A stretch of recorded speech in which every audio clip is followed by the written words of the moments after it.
I woke to a scream that shattered the morning calm. Not the usual bird song or the soft hum of my solar panels drinking in the dawn, but a high-pitched, rage-fueled screech that jolted my heart into overdrive. Throwing on my robe, I bolted outside and froze. My solar panels were gone, ripped clean off my roof, leaving jagged wires and a gut punch of violation where my state-of-the-art array once stood.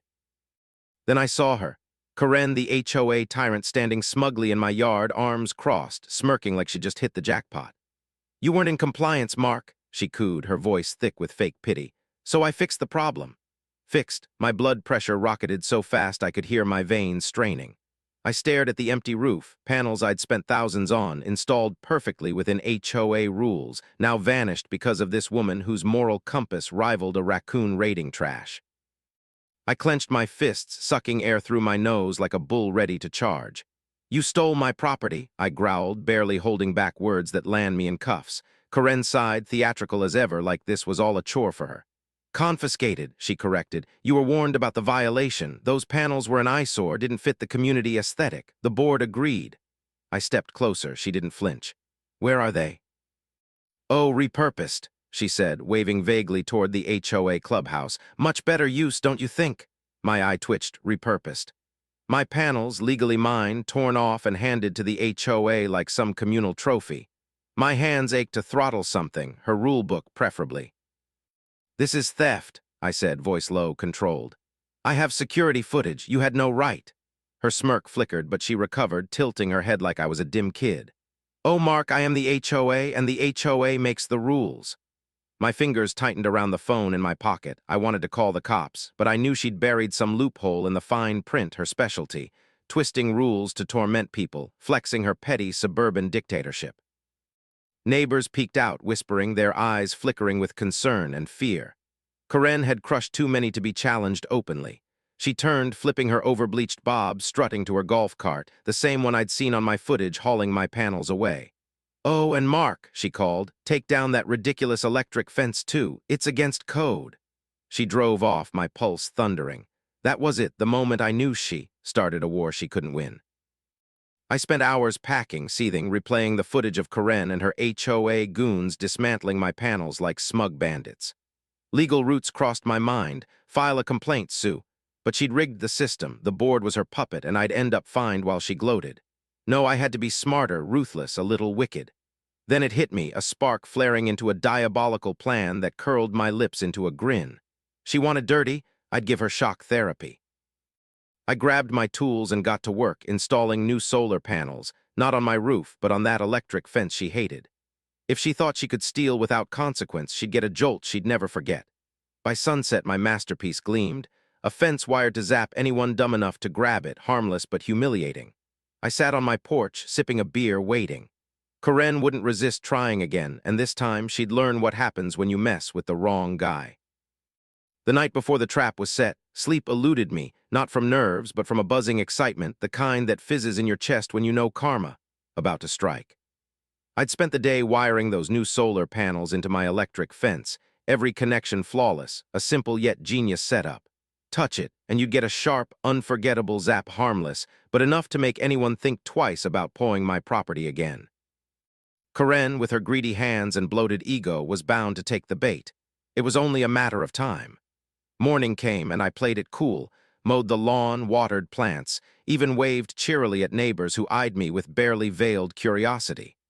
The HOA rumor mill was churning. Everyone knew about the theft, but fear of Karen's wrath kept them silent. Then, right on cue, Noon brought her golf cart rumbling up, Karen in her oversized sunglasses and self-important strut, trailed by her minions, Todd and Linda, who looked like they'd rather be anywhere else. Her voice boomed across the yard, loud enough for all to hear. "Mark, I warned you," she announced, stepping out with dramatic flair, "and yet here we are, more solar panels, more violations. You never learn, do you?" I shut off my hose, wiping my hands on my jeans, feigning confusion. "Violations? I don't recall breaking any rules." She sighed, exaggerated, like I was a slow child. "The HOA has strict aesthetic policies, and your little science project. An eyesore. I gave you a chance to comply, but since you refuse, I'll have to remove them again." I raised an eyebrow. "Oh, you mean steal them again?" Todd and Linda swapped nervous glances, but Karen didn't blink, too drunk on her own delusions. Confiscate, she corrected, smug as ever, and since you don't learn, I'll add a fine this time, a big one. I crossed my arms. So you're planning to break onto my property again and take what's mine? Her smile tightened. Mark, stop thinking of it that way. This is about community standards, and as HOA president, it's my duty to enforce them. Now will you take them down, or do we have to? I fought a grin. She was walking right into it. Shrugging, I stepped aside, gesturing to the fence. Go ahead. Her smile widened. She turned to Todd and Linda. Well, get to work. Todd hesitated. Karen, are we sure about this? Last time people were upset. She snapped her fingers. Stop being dramatic, Todd. They're just solar panels. Do you want your HOA privileges revoked? He gulped, stepping forward, reluctantly reaching for the first panel. Then it happened. His fingers brushed the frame and a crackling jolt hit him. His body jerked, a shout escaping as he stumbled back, hair spiking like a cartoon electrocution victim. Linda, instinctively grabbing to steady him, got zapped too, yelping and flailing before landing on her backside. Karen, caught between them, gaped in bewilderment. What the? Before she finished, she lunged for the fence herself. The zap was glorious. Her scream, a full-on horror movie wail, sent birds scattering as she convulsed, tripped over a flower pot in her panic, and face-planted into my azalea bush. Silence fell for a blissful moment, then snickers rippled from nearby neighbors. Laughter erupted, a whistle of approval piercing the air. Karen scrambled up, red-faced, petals in her hair, shrieking, "What just happened?" I leaned against the fence, suppressing a grin. Oh, did I mention? I wired my panels to my electric fence. Gotta protect my property, you know. Her jaw dropped and the trap snapped shut. Karen stood there, disheveled and florally adorned, yanking azalea petals from her hair as the neighborhood's laughter rang in her ears, a symphony of her own making. You can't do that," she sputtered, her face a mask of shock and fury. I leaned casually against the fence, the hum of its low voltage a quiet triumph under my words. Sure I can. My fence was already here, perfectly legal, and the panels, mine. I'm just protecting what's mine. Todd, still reeling, muttered, I think my soul left my body, while Linda sat rubbing her arm, whining, I can still feel my teeth vibrating. Karen, though, wasn't laughing, her face twisted into pure, unfiltered rage. You think this is funny? You think you've won? I nodded, calm as the morning she'd ruined. Oh, I know I have. Her lips trembled into a tight line, and she whirled toward the growing crowd of neighbors, some filming, others grinning wide. This is a violation, she screamed.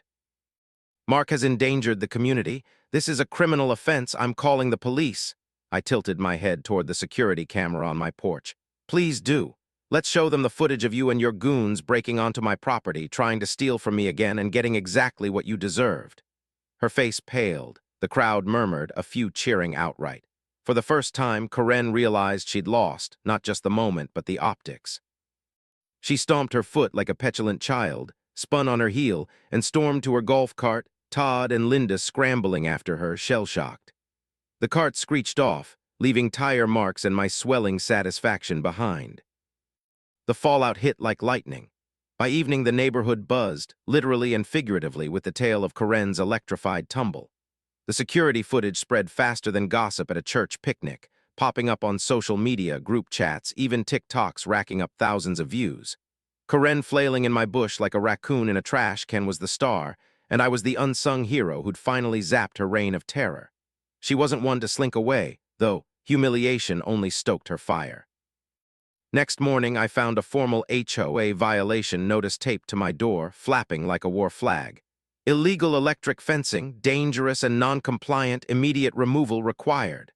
I laughed so hard I nearly choked on my coffee. Illegal.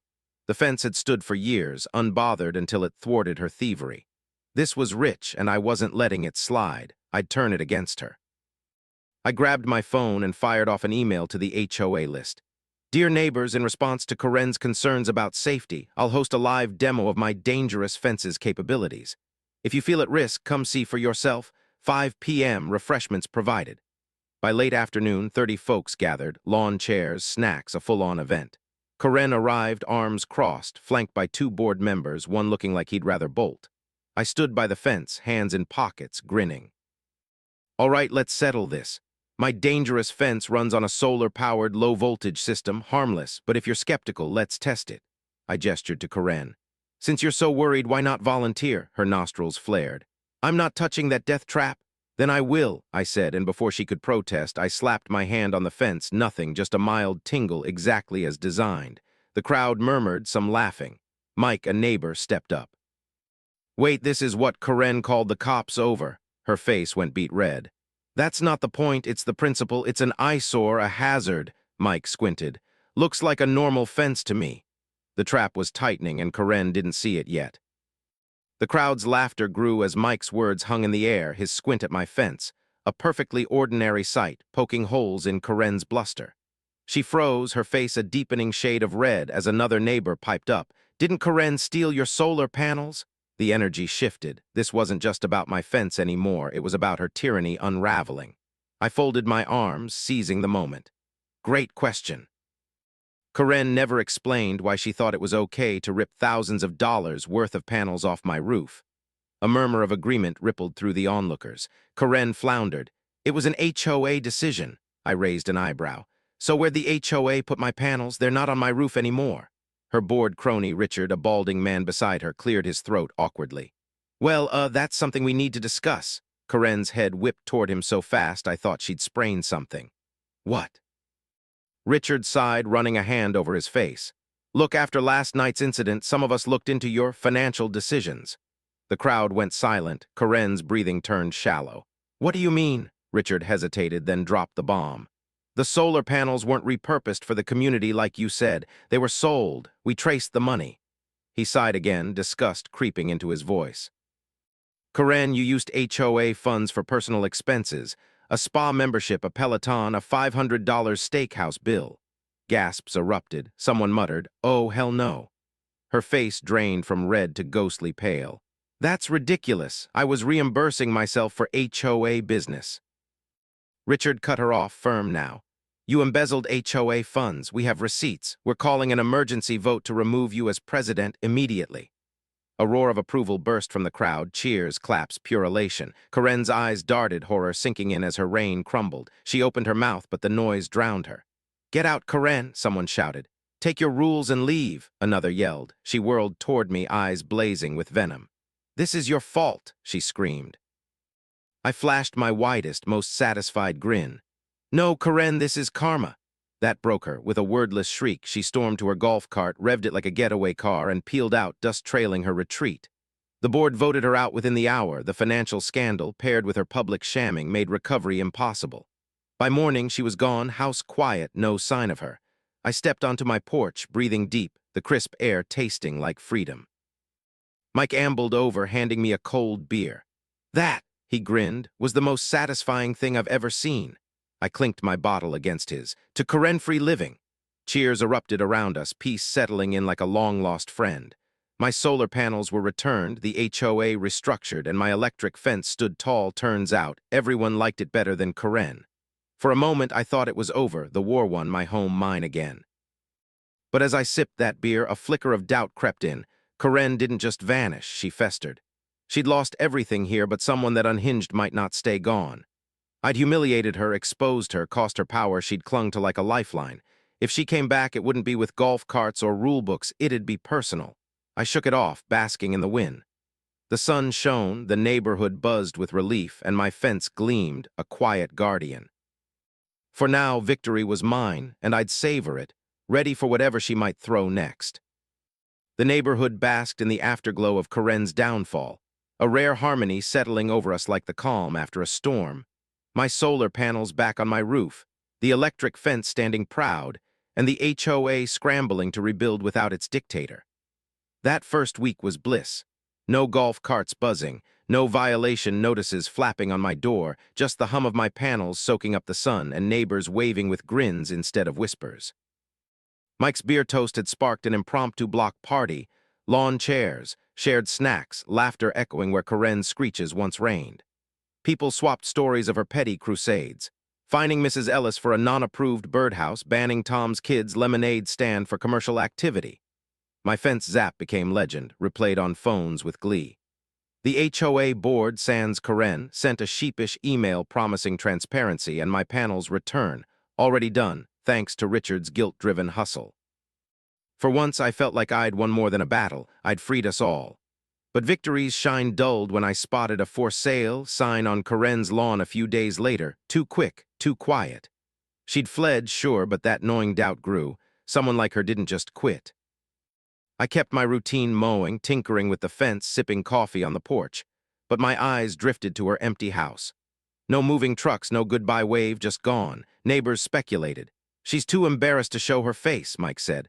Probably living it up with that steakhouse money, Mrs. Ellis quipped. I nodded, but unease prickled. Karen thrived on control, not retreat. Then 2 weeks post-zap, a letter arrived, HOA letterhead, no return address. Notice of appeal. Former President Karen requests reinstatement vote, citing procedural errors in removal. My stomach sank. She wasn't done. She'd gone legal, likely from some hideout twisting rules from afar. I called Richard, who sounded exhausted. She's claiming we didn't follow bylaws, says the vote was invalid without her present. She's got a lawyer. I cursed under my breath. Of course she'd lawyer up, clawing back power with loopholes. Can she win? I asked. Doubt it, he said, but she'll drag it out, cost us money, make us miserable. Classic Karen, defeated yet still swinging. I rallied the neighbors that night, Mike, Mrs. Ellis, Tom, a dozen others, over coffee and determination. She's not slinking back, I said. We've got the footage, the receipts, let's bury her appeal. Nods all around, we'd fight, united this time. Next day, I dug into the HOA bylaws, dry as dirt but a goldmine. Her removal vote aligned with every rule. Her procedural error claim was smoke. I emailed the board, attaching the Zap video, Richard's financial findings, even testimonials from the crowd. Overkill maybe, but I wanted her crushed. Richard replied fast, filing this with our lawyer tomorrow. She's got no case. Relief hit, but I stayed wary. Karen's desperation could breed chaos. That night, I tweaked the fence's voltage, just in case, grinning at the hum. She'd lost the neighborhood, her title, her grip. This appeal was her last gasp, and I'd choke it out. Days later, the board called, appeal denied, her embezzlement too damning. Karen was out for good, her house sold quietly to a young couple who waved instead of glared. Peace held, but I kept the fence live, a silent vow. She'd started this war, I'd finished it, and if she ever crept back, I'd be ready. For now, the sun shone, my panels gleamed, and the neighborhood breathed free. Karen's reign a fatting echo, my victory a quiet hum in the wires. With Karen's appeal shot down, the neighborhood exhaled, a collective sigh of relief that rippled through porches and yards, unshackling us from her shadow. The new couple in her old house waved daily, their dog yapping playfully where her golf cart once terrorized. My solar panels hummed, the fence stood sentinel, and the HOA board, humbled, mailed out apologies with promises of reform. That first month post-Karen felt like a rebirth. Mike hosted a barbecue, Mrs. Ellis hung a birdhouse in defiance, Tom's kids sold lemonade without a peep of complaint. The Zap video still circulated, a neighborhood trophy, but talk shifted to summer plans, not past tyrants. Her for sale sign vanished, replaced by flower boxes, and I let myself believe she'd truly gone, out of moves, out of our lives. The bylaws I'd pored over sat on my desk, a victory map I didn't need anymore. Richard confirmed her lawyer had slunk away, case dead. I sipped coffee on my porch, the lake breeze cool, thinking I'd won the war, not just a skirmish, but the whole damn thing. Yet a flicker of caution lingered. Karen's silence felt too absolute, like a predator gone to ground. Then 6 weeks after her appeal flopped, a package arrived. No return address, just my name scrawled in Sharpie. Inside, a cheap HOA rulebook, pages dog-eared, and a note in her jagged handwriting. You think you've won, Mark, but rules change. Enjoy your little fence. My pulse quickened, not a surrender, but a taunt. I turned the book over. It was from a neighboring HOA, not ours. Had she moved nearby, plotting a comeback? I called Mike over, showing him the cryptic gift. She's messing with you, he said, trying to get in your head. Maybe, but Karen didn't bluff without a play. I drove past her sold house, still quiet, new owners oblivious, then checked county records online. No trace of her nearby, but that note gnawed at me. Next day, I hit the HOA rumor mill. Mrs. Ellis heard Karen had joined a rival board 2 towns over, infamous for draconian rules. She's their problem now, she laughed. I didn't. Her note hinted at more than relocation. It felt personal, aimed at me. I beefed up my security cameras, kept the fence juiced, and watched the horizon.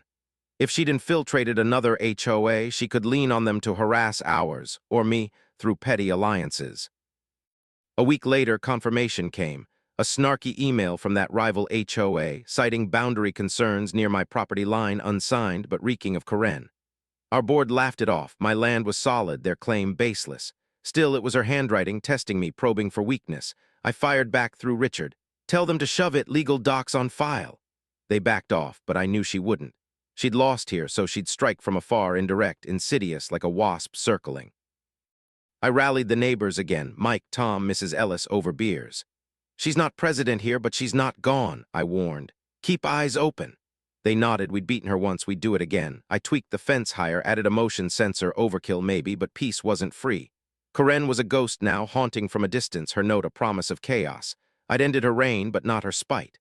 For now, the sun powered my panels, the neighborhood thrived, and my victory held, fragile but mine. She started this with theft. I'd finished it with cunning. If she came back swinging, I'd be wired and waiting, the hum of my fence a quiet dare. Karen's taunting note and that rival HOA email lingered like a bad smell, a reminder that her defeat here hadn't snuffed her venom. She just slithered elsewhere to hiss from the shadows. The neighborhood stayed vigilant. Mike patrolled with his dog, Mrs. Ellis kept her binoculars handy, and I upgraded my cameras. The fence's hum now synced to a motion alert that pinged my phone. Our HOA, chastened by her scandal, tightened bylaws. No more confiscations without votes, and Richard swore they'd block any outside meddling. Summer rolled on, hot and lazy, the lake glinting as kids splashed and barbecues smoked. Her old house bloomed under new owners, erasing her footprint, and I let the days blur, half convinced her cryptic rules change was empty spite. But Karen didn't bluff without teeth. I'd learned that the hard way. 2 months after her package, a new wrinkle hit. A county zoning notice mailed to every house on our block proposing a buffer zone between our HOA and the rival one she'd joined. Shrink our lake access by 10 feet petty, but enough to irk, and it stank of her. I dug in. The proposal came from her new board, citing aesthetic harmony. Bullshit. Harmony didn't shrink my property line. I called a meeting Mike, Tom, Mrs. Ellis, a dozen more, spreading the notice on my table like battle plans. She's behind this, I said, tapping the paper. Lost here, so she's choking us from there. Nods all around. Tom scowled. She can't let go. Mrs. Ellis smirked. Bet she's sipping spa water while we fight this. We strategized. Our HOA filed a counterclaim. I hired a surveyor to prove our boundaries, and Mike rallied signatures opposing the change. The county hearing loomed, and I prepped like a general, maps, deeds, photos of my fence and panels, a timeline of her theft. Day of we packed the room, 30 of us, united, facing her new board's lawyer, a slick guy in a cheap suit. No sign of Karen, but her fingerprints were everywhere. He droned about community standards. I countered with hard evidence, my voice steady. This is retaliation from a disgraced ex-president who embezzled from us. The crowd murmured. The lawyer squirmed. Our surveyor testified. Our lines were legal, their buffer baseless. The county bored and unimpressed, killed the proposal in 10 minutes. Cheers erupted as we spilled outside, victory sharp and sweet. Back home, I cracked a beer with Mike, the fence humming its quiet anthem. She'd swung and missed again, her buffer zone dead, her new board embarrassed. But as dusk settled, my phone pinged, a grainy photo from an unknown number, my fence snapped from the lake with nice try scrawled in red. Karen watching, still out there. I showed Mike, he cursed, she's unhinged. Maybe, but unhinged with a camera was a step up from notes. I doubled the fence voltage, still legal, just spicier, and added a spotlight. She lost the zoning fight, her third strike here, yet she circled like a vulture, personal now, not just HOA games. I'd beaten her theft, her appeal, her buffer, each win tighter, cleaner, but her obsession gnawed at me. The neighborhood thrived, my panels powered on, and our unity held her at bay. For now I savored the quiet, the lake hours, her reign a fatting scar. She started this war with arrogance, I'd countered with grit. If she struck again, from the water, the shadows, wherever, I'd be ready, my fence a live wire, my resolve steel. Peace was mine, but I slept with one eye open. The grainy photo of my fence with Karen, nice try, scrawled in red, burned into my mind. A taunt from the lake's edge, proof she hadn't slunk away but lurked, watching, waiting. Fall crept in, leaves gilding the shore, and the neighborhood leaned into its Karen-free rhythm. Mike's dog chased squirrels, Mrs. Ellis's birdhouse swayed, Tom's kids raked piles for jumping. My solar panels gleamed, the fence hummed with its beefed-up zap, and the spotlight swept the yard each night, a silent dare. Her buffer zone flop had stung her new HOA, Rumors swirled they'd sidelined her after the county debacle, too toxic even for them. I'd won again our unity, a wall she couldn't breach, but that photo kept me sharp. She'd lost her presidency, her house, her schemes, yet she clung to this feud like a lifeline, her spite now a lone wolf's howl. I added a second camera, angled at the water, and slept lighter, the hum of my defenses a lullaby. Winter loomed, and I figured the cold might freeze her out, until Christmas Eve when a splash woke me. I bolted up, phone pinging, motion alert lakeside. Camera feed showed a figure in a dark coat, knee-deep in icy water, tugging a rope tied to my dock. A small raft bobbed, loaded with something square, solar panels mockingly like mine, Karen staging a twisted tribute. I grabbed a flashlight, stormed out, and caught her mid-act, red-handed, soaked, eyes wild. "What the hell are you doing?" I barked. She froze, then smirked, unhinged. "Returning what's yours, Mark. Thought you'd like the view." Her voice dripped venom. She'd snapped, this her last, desperate jab. I shone the light. The panels were plywood fakes, a petty taunt. "You're trespassing again." She laughed shrill. "Public water, genius, can't touch me." She was right, like rules shielded her barely. I filmed her anyway, phone steady. "Cops might disagree when they see this." Her smirk faltered. She yanked the raft free, splashing back to shore, vanishing into the dark. I called it in harassment, not theft, but enough. Patrol nabbed her a mile away, soaked and ranting, charged her with disorderly conduct, a slap but a mark. Her new HOA dumped her next day, per Mike's intel. She'd burned every bridge. Her house stayed sold, her name faded from chatter, and spring brought quiet. No notes, no emails, no splashes. The raft stunt was her final gasp, a lunatic's encore, and it flopped. Cops, neighbors, even her allies done with her. My panels powered on, the fence stood unbothered, and the HOA mailed a plaque. "Honorary member, Mark, for service against tyranny." I hung it by the porch, grinning. Karen was gone, really gone, her war lost to my patience, my wires, my community. Mike clinked a beer to it, Mrs. Ellis baked me cookies, Tom's kids drew a cartoon of her zapped in the bush. The lake sparkled, hours again, her reign a ghost story we'd laugh about for years. She started it with theft, swinging her tiny power like a club. I'd finished it with cunning, turning her rules against her, her spite into her own trap. If she ever resurfaced, unlikely, broken as she was, my fence waited, live and loyal. For now, I sat on my dock, coffee warm, the sun rising over a neighborhood reborn. Peace wasn't just restored. It was mine, earned through every jolt, every fight, every stand. Karen-free living wasn't a toast. It was a damn anthem, and I'd written the tune.